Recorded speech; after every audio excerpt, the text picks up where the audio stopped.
हरे कृष्ण। तो श्रीमद् भागवत गीता ये प्रथम अध्याय श्लोक नंबर 11 एठी कहउचंती कोन ना दुर्योधन कहउचंती सबु सेना मानक कौन से कौन कहउचंती ना अयनेषु च सर्वेषु यथा भागम अवस्थितः भीष्ममेव अभिरक्षन्तु भवन्तः सर्व एव हि कहउचंती समस्ते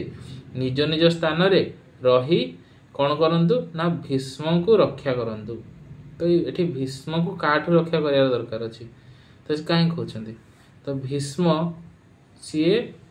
नारी मान अस्त्र उठाती ना आउ श्रीखंडी जी कि पांडव सेनार अच्छी ताकू कौन ना ताकू भगवान शिव ताकू आशीर्वाद देइचंती आर जन्म से कौन थिले ना से थिले अंबा तांकू आर जन्म से आशीर्वाद पाइचंती कि आउ थे जन्म होती आशीर्वाद पाई नेक्स्ट जन्म श्रीखंडी है श्रीखंडी जन्म पुरुष थिला सॉरी नारी थिला से तापरे पुरुष को कन्वर्ट होकर युद्ध रे मिसी कि युद्ध करने तो सी कहते कि श्रीखंडी को आमर भीष्म सी नारी ही मानती जेहेतु से जन्म नारी थिला तेणु ता सहित सी आसिले ता सहित भीष्म युद्ध करेनि ता छड़ा आमर शिवंकर आशीर्वाद भी मिली कि सी भीष्म को मारे जेहेतु ये युद्ध करेनि से मारे तेणु सी कौन आराम से भीष्मकर मृत्यु हो जापर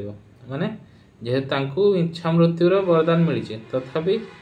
ये डरुचंदी कि काले सी आसो आउ भीष्म को मारदेव तो भीष्म